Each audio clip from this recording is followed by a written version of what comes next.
পরিষদ করো, চাকরি সম্পর্কে সিদ্ধান্ত দাও।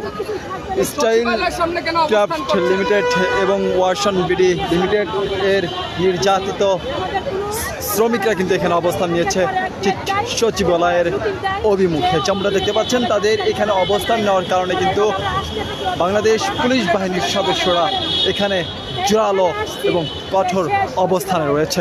দর্শককে যেমনটা দেখতে পাচ্ছেন দৈনিক দেশের কণ্ঠের মাধ্যমে। আমরা কি দেশের জনগণ না যে আমাদের খোঁজ নেয় না? অথচ তারাই যেমন মালিকের ডেট দেয়, এরাও ডেট দিয়ে দিয়েছে। তার মানে বোঝা যাচ্ছে সবাই মালিকের গোলাম হয়ে গেছে। কারণ যদি হয়তো তাহলে আমাদের আজকে যে কোনো একটা আশ্বস্ত দিত, কোনো আশ্বস্ত আমরা এই জায়গাতে পাই না। আবার সেই কালেই ফেলাই গেছে যে কাল 10টার সময় আবার আমাদের যা আসতে হবে। তার মানে কি বোঝায়? আমাদের কালকে 4 দিনও অতিবাহিত জায়গায় হয়ে যাবে। তারপরে যদি কোনো ফয়সালা না পাই, তাহলে আপনারা বলেন আমরা কিভাবে বাঁচবো, কিভাবে এই দুনিয়াতে থাকা কোনো কি আছে আমাদের?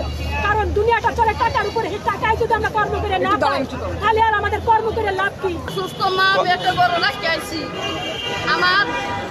আমি আত্মহত্যা করার আমার কোনো উপায় নাই। যদি এই পাওনা টাকা আমি না পাই, তাহলে আমি ঘরে ফিরে যেতে পারবো না। আমার ছেলে সন্তান, আমার মা আশায় রয়েছে যে আমার মাইয়া, আমার মা ঘরে টাকা নিয়ে যাবো, আমাকে খাউন কিনে আনবো, আমরা খাউন খামো। মানে এই টাকা যদি আমি না পাই, আমি ঘরে ফিরে যেতে পারবো না। আমি কত মাসের বকেয়া বেতন বাকি আপনার? 10 মাস। 10 মাস। এখানে যারা আছেন সকলেরই 10 মাস করে? 10 মাস। ছিল একটু কথা বলেন না ভাই, এই চিন্তা না, কথা বলেন। আরে আপনাদের জন্য আমরা কথা বলেন না কেন? এখন সাল থেকে এই অফিসে ডিউটি করি। 2000 সাল থেকে অফিসে ডিউটি করি। এখন কত সাল এটা হিসেব করেন।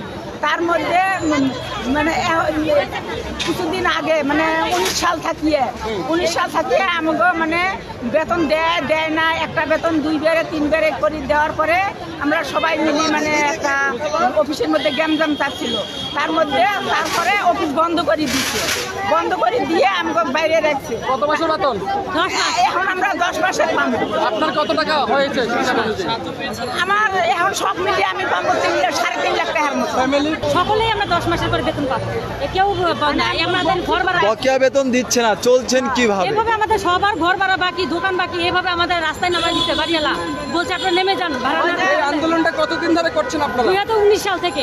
আপনারা 2019 সাল থেকে আন্দোলন করে যাচ্ছেন। ঘাটতি কোথায় দেখছেন? কেন এটা আপনাদের বেতনটা পরিশোধ করা হচ্ছে না? মানে ওই মালিক আমাদের সাথে যোগাযোগ করে না। 1000 বার টাকা হয়েছে, উনি আমাদের সাথে দেখাই করে না। আপনারা তো সচিবালয়ের সামনে অবস্থান করছেন, এটা কারণ আমাদের কোনো রায় দেয় নাই, কোনো কিছু সমাধান দেয় নাই। এখানে আপনারা কার সাথে দেখা করতে এসেছেন? এখানে আমরা সচিবালয় ওই শ্রম ভবন আমরা কোনো সমাধান পেলাম না বিধায় আমরা এখানে আসছি সচিবালয়ে। শ্রম উপদেষ্টার সাথে দেখা করতে? যদি এই দাবি মেনে না হয় তাহলে পরবর্তীতে আপনারা কি ধরনের মানে প্রস্তুতি নিয়েছেন? আমাদের যদি দাবি মেনে নেওয়া হয়, আমাদের কোনো ঝামেলা করার দরকার নেই। রাস্তায় আসবো কেন? এই ছোট ছোট বাচ্চা, এই বাচ্চাকে নিয়ে কেন আমরা রাস্তায় আসবো? খাওয়ার দাওয়ার লাগে না ছোট বাচ্চাদের?